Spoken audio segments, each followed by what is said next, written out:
हरे कृष्णा। सही भक्तों का स्वागत है आज की भगवत गीता क्लास में। पहले हम मंगलाचरण करते हैं। ओम अज्ञानतिमिरान्धस्य ज्ञानञ्जनाशलाकया चक्षुरुन्मीलितं येन तस्मै श्रीगुरुवे नमः। श्रीचैतन्यमनोभीष्टं स्थापितं येन भूतले स्वयं रूपः कदा मह्यं ददाति स्वपदान्तिकं। वन्देऽहं श्रीगुरो श्रीयुतापदकमलं श्रीगुरून् वैष्णवांश श्रीरूपं साग्रजातं सहगणरघुनाथं वितं तं सजीवं साधुवेतं सावधूतं परिजनसहितं कृष्णचैतन्यदेवं श्रीराधा कृष्णपादान् सहगणललिता श्रीविशाखान्विशाञ्च। हे कृष्ण करुणा सिन्धु दीनबन्धु जगत्पते गोपेश गोपिका कान्त राधा कान्ता नमस्तुते। तप्त कांचन गौरांगी श्री राधे वृंदावनेश्वरी वृषभानुसुते देवी प्रणमामि हरिप्रिय। वाञ्छाकल्पतरुभ्यश्च कृपा सिन्धुभ्य एव च पतितानां पावनेभ्यो वैष्णवेभ्यो नमो नमः। जय श्री कृष्ण चैतन्य प्रभु नित्यानंद श्री अद्वैत गदाधर शिवासादि गौर भक्तवृंद। हरे कृष्णा कृष्ण कृष्णा हरे हरे हरे राम राम राम हरे हरे। रामाय रामभद्राय श्री रामचंद्राय वेदसे रघुनाथाय नाथाय सीताय पते नमः। नमां विष्णुपादाय कृष्णपृष्ठाय भूतले श्रीमते भक्तिवेदांत स्वामिन् इति नामिने। नमस्ते सारस्वते देवे गौरवाणी प्रचारिणे निर्विशेष शून्यवादी पाश्चात्य देशतारिणे। हरे कृष्णा। तो सभी भक्तों का स्वागत है आज की भगवत गीता क्लास में। और हम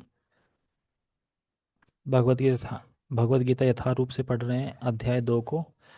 और आज हम पढ़ेंगे श्लोक क्रमांक 62 को। बहुत अच्छा श्लोक है। मैंने बोला था सब लोग याद करके आइए, तो सब लोग याद करके आए होंगे। इससे पहले श्लोक हमने क्या पढ़ा था? तानि सर्वाणि संयम युक्त आसीत मत्परा वशे ही यस्य इंद्रियाणि तस्य प्रज्ञा प्रतिष्ठा। अगर किसी, क्योंकि इससे पिछले श्लोक में बताया गया था कि जो इंद्रियां हैं वो बहुत बलवती हैं और डाकू की तरह, डकैतों की तरह मन को चुरा लेती हैं। तो हमें अपनी इंद्रियों को भगवान की सेवा में लगाना पड़ेगा, जैसे कि अमरीश महाराज ने अपनी सभी इंद्रियों को भगवान की सेवा में लगाया। उसके बाद बात आई कि अगर कोई व्यक्ति संयम युक्त आसित मत पर भगवान के मत पर होके, भगवान के शरणागत होके, भगवान के पे परायण होके कोई भगवान की सेवा करता, अपने मन को लगाता है, तो वशे ही यस इंद्रियाणी, तो वो अपनी इंद्रियों को वश में कर लेता है। ठीक है। अब इस श्लोक में, यानी आज के में उल्टा बता रहे हैं। आज के में बता रहे हैं कि जो व्यक्ति भगवान से मत पर नहीं है, इसमें बताया गया पहले श्लोक में, जो मत पर नहीं होता है तो उसका पतन हो जाता है। तो कैसे पतन हो जाता है, पतन होने की क्या क्वालिटी है, कैसे पतन होता है, स्टेप बाय स्टेप भगवान ने 2 श्लोकों में बताएंगे, 62 और 63 में। यानी 62 63 में बताएंगे किस प्रकार से विषयों का चिंतन करके हम भ्रमित हो सकते हैं, पतन भी हो सकता है हमारा विषयों का चिंतन करने से। तो हम इस श्लोक का उच्चारण करेंगे। एक सेकेंड। यस, बहुत अच्छा श्लोक है, सबको याद होगा। भगवत गीता यथारूप अध्याय 2 श्लोक क्रमांक 62। ध्यायतो विषयान् पुंसः संगस्तेषुपजायते संगात् संजायते कामः कामात् क्रोधो विजायते। ध्यायतो विषयान् पुंसः संगस्तेषुपजायते संगात् संजायते कामः कामात् क्रोधो विजायते। अभिषेक प्रभु पढ़िए इसको बिना देखे। हरे कृष्ण। हम्म। ध्यायतो विषयान् पुंसः संगस्ते सुपजायते संगात् संजायते कामः कामात् क्रोधभिजायते। आप पढ़िए। हरे कृष्ण। ध्यायतो विषयान् पुंसः सङ्गस्ते सुपजायते संगात् संजायते कामः कामात् क्रोधः विजायते। देख के पढ़ा है। नहीं नहीं, मेरे को याद है पुराना। मुझे पुराना याद है, चलो ठीक है। भैया आपको याद है? अच्छा याद है। नहीं याद है, ठीक है, ओके। तो हम इसका शब्दार्थ पढ़ेंगे। शब्दार्थ बहुत अच्छे। ध्याय तो यानी ध्यायता यानी चिंतन करते हुए, किसका? विषयान यानी इंद्रिय विषयों को। इंद्रिय विषय मतलब आंख का विषय क्या है, कान का विषय क्या है, जो हमारी ज्ञान इंद्रियां हैं उनके विषयों का। पुंसा, पुंसा का मतलब होता है मनुष्य। मनुष्य मतलब हम लोग क्या करते हैं? ध्याय तो यानी जब चिंतन करते हैं विषयों का, तो चिंतन करने से क्या होता है? संग यानी आसक्ति। चिंतन करने से आसक्ति उत्पन्न होती है। जैसे कि जो भी विषय हैं और जिन हम ज्ञान इंद्रियों से उनका चिंतन करेंगे बार बार, चिंतन करेंगे बार बार, तो फिर स्मरण करते करते क्या होगा कि हम उसमें आसक्त हो जाएंगे। और इससे क्या होगा? आसक्त हो जाएंगे तो उससे क्या होगा? तो कह रहे हैं संगात संजायते कामा, कामात क्रोधो भी जायते। यानी आसक्ति, और तेषु यानी इंद्र, उन इंद्र विषयों में उपजायते यानी विकसित होती है। यानी जिनके प्रति हम चिंतन करेंगे, जिन विषयों के प्रति हम बार बार बार बार स्मरण करेंगे, चिंतन करेंगे, तो धीरे धीरे क्या होगी? आसक्ति हमारी उत्पन्न हो जाएगी, यानी विकसित हो जाएगी उनके प्रति। किसके प्रति? जिस चीज का आप चिंतन कर रहे हो। संजायते यानी विकसित होती है। उससे क्या हो जाएगा? तो कह रहा है संगात संजायते कामा। कामा मतलब कि उससे फिर क्या? काम उत्पन्न हो जाएगा। जैसे पहले किसी पहली स्टेप क्या, आपने किसी चीज को ध्यान किया, करते करते आसक्ति हो गई, आसक्ति के बाद फिर क्या हो गया? काम उत्पन्न हो गया। और काम के बाद फिर काम पूरा नहीं हुआ तो कामात क्रोधो भी जायते। तो फिर काम के बाद फिर नेक्स्ट स्टेप आती क्रोध, वो क्रोध में परिवर्तित हो जाता है, वही काम क्रोध में परिवर्तित हो जाता है क्योंकि फुलफिल नहीं हुआ। तो फिर इस तरीके से चार लक्षण इस श्लोक में बताए गए हैं, और चार आगे के श्लोकों में बताए जाएंगे किस प्रकार से व्यक्ति का पतन होता है। जो मत पर नहीं है, जो भगवान की सेवा में नहीं लगा, जिसने अपने इंद्रियों को तो संयमित कर रहा है लेकिन अपने मन को भगवान की सेवा में नहीं लगाया है, उसका क्या हो जाता है? पतन हो जाता है, उसका नाश हो जाता है, उसकी बुद्धि नाश हो जाती है। तो यही चीज यहाँ पे बता रहे हैं कि अगर आप अ, यहाँ पे बता रहे हैं कि काम, क्रोध और आगे के लोभ भी आएगा। तो काम, क्रोध, लोभ ये तीनों नरक के द्वार हैं। इसीलिए हर इंसान को इससे बचना चाहिए, अवश्य बचना चाहिए, क्योंकि ये काम, क्रोध, लोभ तीनों नरक के ही द्वार हैं।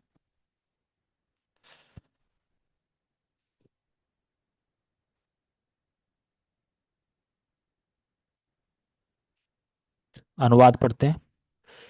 इंद्रिय विषयों का चिंतन करते हुए मनुष्य की उनमें आसक्ति उत्पन्न हो जाती है, और ऐसी आसक्ति से काम उत्पन्न होता है, और फिर काम से क्रोध प्रकट होता है।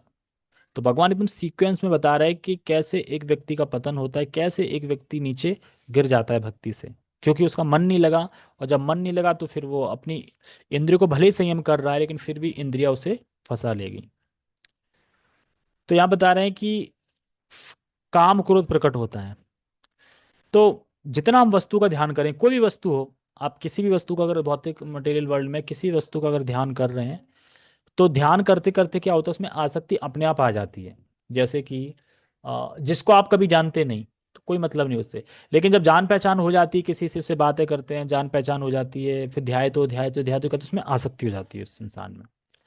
होते ना, जैसे कि मान लो पड़ोसी मिल गया, पड़ोसी पहले तो हमने कभी जानते ही नहीं थे पड़ोसी में, लेकिन रहते रहते रहते रहते जानने लगे, तो हाँ पड़ोसी हैं। आजकल आजकल तो नहीं होता लेकिन पहले होता था कि फैमिली में, घर परिवार में सामने ना प्रेम होता था, आसक्ति हो जाती थी। तो अब क्या करें? हमारा मन है, ध्यान तो करेगा ही। तो फिर यहां हम समझ सकते हैं कि इसी को हम रिवर्स कर सकते हैं। रिवर्स मतलब कि हरि नाम के ऊपर इसी ध्यायतो को लगा दो। ध्यायतो विषयान पुंसा नहीं, ध्यायतो हरिनाम पुंसा। ध्यायतो हरिनाम पुंसा मतलब कि अब हरि पे ध्यान अगर आप कर रहे हो, ध्यान कर रहे हो, तो फिर किस में आसक्ति होगी? हरि के नाम में आसक्ति होगी। और जब हरि के नाम में आसक्ति होगी तो फिर हरि के तरफ प्रेम प्रकट हो जाएगा, क्योंकि वहां पे आप शुद्ध हो जाओगे। इसलिए वहां पे क्रोध वगैरह नहीं आएगा। सिंपल है बिल्कुल। कहने का अर्थ यह है कि ध्यान के द्वारा आसक्ति होती है, तो भौतिक विषय पर ध्यान ना करके हमें कृष्ण के वस्तुओं पे या कृष्ण पे ध्यान करना चाहिए, कृष्ण के नाम में स्मरण करना चाहिए, ताकि हम इस चीज से बच सकें। तो किस तरीके से भगवान बता रहे हैं कि एक भक्त का फॉल डाउन होता है, जो प्रैक्टिस कर रहा है उस भक्त का फॉल डाउन क्यों होता है। तो सबसे पहला है ध्यायतो, ये नंबर वन है, यानी पहली स्टेज ध्यायतो, यानी वो मेडिटेशन करता है, मेडिटेट करता है, मेडिटेट ध्यान करता है, मेडिटेट एक बार दो बार तीन बार ध्यान ध्यान ध्यान ध्यान ये करता रहता है, विषयों पर ध्यान करता है, जैसे कि अच्छा लगा था फिर कब मिलेगा, अच्छा लगा था फिर कब मिलेगा, ऐसे कर करके करता रहता है। मिल गया तो फिर ग्रेड आ जाएगी, फिर कब मिलेगा, नहीं मिला तो क्रोध आ जाएगा। तो ध्याय तो पहली स्टेज क्या है, ध्याय तो यानी मेडिटेट, मेडिटेट करता है, विषयों पर ध्यान करता है, काश काश काश काश होता होती, काश ये होता वो होता, काश काश करता रहता है वो। तो ध्याय तो विषयान पुंसा, मतलब पुंसा मतलब जीव व्यक्ति विषयों पर ध्यान करते हैं। तो विषय मतलब जो इंद्रियों के विषय हैं उस पर ध्यान करता है। और फिर क्या होता है, ध्याय तो करते करते आगे क्या होता है, संगस्तेषुप जायते, ध्याय तो करते करते संग करते करते उसमें आसक्ति हो जाती है, तो आसक्ति के स्टेज पे आ जाता है वो, यानी सेकंड स्टेज आसक्ति पे। इसके बाद तीसरी फिर क्या है, आसक्ति से करते करते फिर आ जाता है संगात संजायते कामा, यहां तो उसने संग किया, आसक्ति हो गई, फिर यहां पे आ गया तीसरी स्टेज कामह, कामह मतलब लस्ट, बस इंजॉय करना है इंजॉय करना है इंजॉय करना है। और इसमें भी फिर दो ऑप्शन रहते हैं, या तो ग्रीड मिलेगा या क्रोध मिलेगा, इसीलिए चौथी स्टेज है काम के बाद कामात क्रोध हो, क्रोध हो, तो कामात क्रोधो भी जायते, तो चौथी स्टेज है क्रोध। तो यहां तक व्यक्ति फंस जाता है, लेकिन अभी भी यू टर्न मारने के लिए कम है, अगर उसने ध्याय तो किया, ध्याय तो से ही अगर वो यू टर्न ले ले, मतलब कि नहीं ध्यान नहीं करना है, तो बच जाएगा। लेकिन ध्याय तो के बाद अगर उसने यू टर्न नहीं लिया और विषयान पुंसा करता रहा, संगस्तु उपजायते हो गया और आसक्ति के बाद काम तक आ गया, तो फिर यू टर्न लेना कठिन हो जाता है। लेकिन फिर भी कृपा हो गई तो यू टर्न मतलब कि बच सकता है अभी भी, क्योंकि अभी बुद्धि नाश नहीं हुई है, आगे के श्लोकों में बुद्धि का भी नाश हो जाएगा। तो इसीलिए यहाँ पे बता रहे हैं कि जो व्यक्ति अगर भगवान की सेवा नहीं करेगा, भगवान का स्मरण नहीं करेगा, भगवान का ध्यान नहीं करेगा, तो माया का ध्यान करेगा, और माया का ध्यान करेगा तो वो फंसेगा। इस श्लोक में भगवान यही समझा रहे हैं। तात्पर्य पढ़ते हैं। तो शिला प्रभुपाद जी ने बताया भी है यहाँ पे तात्पर्य में, शिव जी का एग्जाम्पल दिया है और ब्रह्मा जी का एग्जाम्पल दिया है कि ये भी नहीं बच पाए। लेकिन हमें ऐसा नहीं सोचना चाहिए कि शिव जी भी नहीं बच पाए, अरे शिव जी तो वैष्णव है, वो तो एक देवता के रूप में उनको यहाँ प्रस्तुत किया जा रहा है, लेकिन शिव जी तो वैष्णव है। और वो तो कहते हैं ना कि उनने तो अपनी इंद्रियों के तो जितेंद्रिय थे, वो तो सर्वश्रेष्ठ जितेंद्रिय थे वो। तो ब्रह्मा जी ऐसा नहीं कि हमेशा भोग में बने रहते हैं, वो तो भगवान की लीला में पार्टिसिपेट करने के लिए ऐसी लीलाएं करते हैं। लेकिन शिला प्रभुपाद जी यहाँ पे बता रहे हैं कि जब ऐसे लोग भी फिसल सकते हैं, तो सोचो आपको कितना सावधान रहना पड़ेगा। ये चीज हमें समझनी होगी, हमें बहुत सावधान रहना पड़ेगा। तो इसीलिए यहाँ पे भगवान शंकर का एग्जाम्पल दिया है और भगवान ब्रह्मा जी का एग्जाम्पल दिया है कि जो युक्त आसित नहीं है, मेरे परायण नहीं है, और जो मेरे परायण नहीं है, तो फिर क्या होता है, वो विषयों का ध्यान करता है, और ध्यान करके शुरुआत होती है, और शुरुआत ही है पतन का, शुरुआत ही ध्यायतो से स्टार्ट होती है। ध्यायतो विषयान पुंसा, बहुत अच्छा श्लोक है ये। विषयों का चिंतन करता रहता है करता रहता है, उसके बाद फिर उसकी आसक्ति हो जाती है, आसक्ति से बाद फिर वो, आसक्ति मतलब है इससे मुझे सुख मिलेगा, वो ये सोचता है। सामने गुलाब जामुन रखा, उसमें आसक्ति होगी तो क्या, क्यों आसक्ति हो रही, उससे मुझे सुख मिलेगा, ये सोच रहा है वो। और सुख नहीं मिला फिर, और मिल गया सुख, तो दोनों ही बेकार हैं। सुख मिल गया तो क्रोध, और सुख नहीं मिला तो ग्रीड, दोनों ही बेकार हैं। जो मनुष्य कृष्ण भावना भावित नहीं है, उसमें इंद्र विषयों के चिंतन से भौतिक इच्छाएं उत्पन्न होती हैं। किसका फोन आ रहा है, एक सेकेंड, चलो आने दो।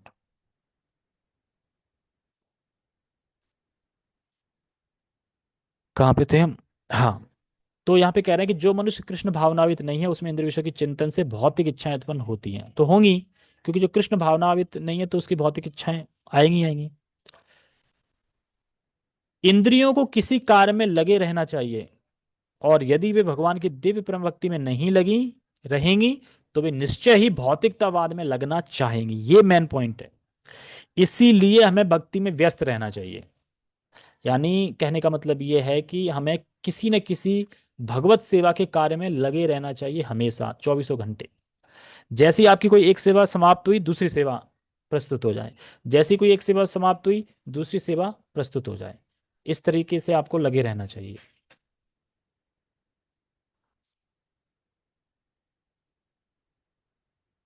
क्यों? क्योंकि अगर आपको थोड़ा भी ब्रेक ब्रेक मिलेगा, थोड़ी भी आपको वो मिल जाएगा, तो उसके बाद होगा क्या कि आप तुरंत माया की सेवा करने लगेंगे। और सोचो कि आपको ऐसी सेवा मिल जाए जो आपको पसंद हो, तो बल्ले बल्ले है। क्योंकि आपको वही सेवा मिलेगी जो आपको अच्छी लग रही थी, और वो सेवा मिल जाएगी तो आप फिर कोई कंप्लेंट नहीं करोगे और आप पार लग जाओगे इस जगत से। इस भौतिक जगत में हर एक प्राणी इंद्र विषयों के अधीन है, यहां तक कि ब्रह्मा तथा शिव जी भी। तो स्वर्ग के अन्य देवताओं के विषय में क्या कहा जा सकता है? तो शिव जी भी, यानी शिला प्रभुपाद जी यहाँ पे ऐसा उदाहरण देते हैं तो समझाने के लिए देते हैं, एक पक्ष को प्रस्तुत करने के लिए दे रहे हैं। ऐसा नहीं कि ब्रह्मा जी भी अब भोगों में ही लगे हैं या शिव जी भोगों में लगे, नहीं। आचार्य है हमारे ब्रह्मा जी, है ना, ब्रह्म संप्रदा, हमारी ब्रह्म संप्रदाय है। तो ब्रह्मा जी तो आचार्य हैं हमारे, तो भक्त हैं भगवान के। लेकिन शिला प्रभुपाद जी यहाँ पे इसलिए एग्जाम्पल देते हैं कि जैसे वो लीला करते हैं कि देखो मैं भ्रमित हो गया, देखो मैंने बछड़े चुरा लिए कृष्ण के, देखो मैंने ग्वाल वाल चुरा लिए, मैं तो समझ ही नहीं पाया, मैं भी तो माया में, है ना, मैं भी माया में हूँ। तो ऐसा सब दिखाते हैं कि ताकि हम लोग समझ पाए। ऐसा सोचना नहीं चाहिए हमें। इस संसार इस संसार के जंजाल से निकलने का एकमात्र उपाय है कृष्ण भावना भावित होना। शिव ध्यान मग्न थे, किंतु जब पार्वती ने विषय भोग के लिए उन्हें उत्तेजित किया तो वे सहमत हो गए, जिसके फलस्वरूप कार्तिकेय का जन्म हुआ। जन्म हुआ मतलब शिव जी का जब उदाहरण दिया जा रहा है तो वही मैं बता रहा था कि देव के अकॉर्डिंगली दिया जा रहा है, वैष्णव के रूप में नहीं दिया जा रहा है। यानी उनको हीन नहीं समझना चाहिए हमें बिल्कुल भी, क्योंकि वो शिव जी जितेंद्रिय हैं और जितेंद्रियों में सर्वश्रेष्ठ हैं। इसी प्रकार तरुण भगवत भक्त हरिदास ठाकुर को माया देवी के अवतार ने मोहित करने का प्रयास किया, किंतु विशुद्ध कृष्ण भक्ति के कारण वे इस कसौटी में खरे उतरे। खरे उतरे मतलब क्यों उतरे खरे? क्योंकि वो हरि नाम में इतना दिव्य रस का आनंद प्राप्त कर रहे थे कि बाहरी उन्हें होश ही नहीं था कि बाहर का सुख क्या है, कौन है, क्या है, कोई मतलब नहीं था। क्योंकि वो अंदर के सुख में यानी भगवान के सुख में इतने खोए हुए थे, इतना रस प्राप्त कर रहे थे। कौन आ रहा है रोक? हरि नाम में इतना रस मिल रहा था वो, मतलब कि जब हरिनाम में इतना रस मिलेगा हमें, तो हम फिर बाहरी रसों के आकर्षण से भ्रमित नहीं होंगे। इसीलिए साक्षात माया देवी खुद उनकी परीक्षा लेने आए और वो खरे उतरे, और शिव जी की परीक्षा लेने आए तो शिव जी खरे नहीं उतरे। यानी समझाने के लिए कह रहे हैं कि जो भगवत भक्त होता है तो उसे फिर इतना रस मिलने लगता है कि वो बाहरी आकर्षण से फिर मोहित नहीं होता। जैसा कि यमुनाचार्य के उपयुक्त श्लोक में बताया जा चुका है। यमुनाचार्य के उपयुक्त श्लोक में क्या बताया गया था कि जब से वो उन्होंने भगवान के चरणार बिंदु का आश्रय लिया है, तब से वो नवीन नवीन नया नया रस का आस्वादन करते हैं। और स्त्री संग का जब भी उनके मन में विचार आता है तो उस पर थू थू करते हैं। ऐसा पीछे श्लोक आया था, ये उसी को बता रहे हैं।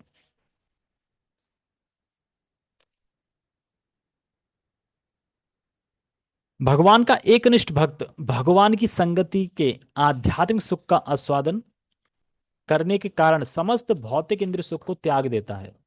अतः जो कृष्ण भावना भावित नहीं है, वह कृत्रिम दमन के द्वारा अपनी इंद्रियों को वश में करने में कितना ही शक्तिशाली क्यों ना हो, अंत में अवश्य असफल होगा। यानी जिसने अपने मन को भगवान में नहीं लगाया है, सिर्फ इंद्रियां संयमित कर रहा है, इंद्रियों को भी पूर्ण रूप से भगवान में नहीं लगाया है, जो मतपरा नहीं है, वो असफल होगा ही होगा। उसका ध्याय तो विषयान पुंसा होगा, और ध्याय तो विषयान पुंसा होने के कारण वो नीचे गिरेगा। जैसे एक बगुला होता है, सफेद सफेद बढ़िया लगता है देखने में, बैठा रहता है आराम से, हम सोचते हैं तो बैठा है, कितना प्यारा पक्षी है बगुला, लेकिन वो ध्यान करता रहता है, देखता रहता है कीड़ों को। और जैसे ही कोई मछली या कोई कीड़ा पानी से निकलता है, तुरंत गपक के खा लेता है वो। उसका ध्यान कहाँ रहता है? उसी में रहता है, ध्यान तो उसका वहां चलता रहता है। तो इसी तरीके से जो और भक्त नहीं है, वो भले ही दिख रहा हो बाहर से कि बड़ा ध्यानी है, बड़ा ये, लेकिन उसका चिंतन चल रहा होगा, ध्याय तो विषयान पुंसा चल रहा होगा, उसका विषयों पे ध्यान चल रहा होगा। इसीलिए यहाँ पे बता रहे हैं कि त्याग देता है, इंद्र सुख को त्याग देता है। क्यों त्याग देता है इंद्र सुख को? क्योंकि कृष्ण के नाम में, कृष्ण के विग्रह में, कृष्ण की सेवा में उसे इतना रस मिल रहा है, तो उस रस के आगे जो ये भौतिक जो रस है वो निकृष्ट हो जाता है, यानी तुच्छ हो जाता है, तो इसलिए उसको वो त्याग देता है। अतः जो कृष्ण भावनावित नहीं है, वह कृत्रिम दमन के द्वारा अपनी इंद्रियों को वश में करने में कितना ही शक्तिशाली क्यों ना हो, अंत में अवश्य सफल होगा, क्योंकि विषय सुख का रंच मात्र विचार विचार भी उसे इंद्र तृप्ति के लिए उत्तेजित कर सकता है। तो पीछे से लोगों ने बताया था ना कि कोई भी एक इंद्रिया अगर को उसे कुछ मौका मिल गया, तुरंत वो डकैतों की तरह मन को चुरा ले जाएगी वहां से और भोग में लगा देगी। तो इसीलिए यहाँ पे बता रहे हैं कि जो मतपरा नहीं है, जो भगवान की सेवा में मतपरायण नहीं है, भगवान के परायण नहीं है, भगवान की सेवा में नहीं लगा, जिसका मन भगवान की सेवा में नहीं लगा है, उसे इस श्लोक के द्वारा समझा रहे हैं भगवान कि वो इस तरीके से उसका फॉल डाउन होता है। स्टार्टिंग ध्यायतों से होती है, और ध्यायतो ही एक मेन पॉइंट है। अगर यहीं से कोई बच जाए, क्योंकि दृष्टुआ से नहीं होता, दृष्टु मतलब देखने से नहीं होता, कुछ देखने के बाद आप ध्यान करोगे तब होता है फिर। तो ध्यान से फिर हमें बचना चाहिए। अगला श्लोक और आएगा, उसमें चार चीजें और बताएंगे, ध्यान, काम, क्रोध, क्रोध के बाद फिर क्या क्या होता है, तो वो नेक्स्ट श्लोक में हम पढ़ेंगे कल। ठीक है। हरे कृष्णा। जगत गुरु श्रील प्रभुपाद की जय। श्रीमद् भगवद गीता की जय।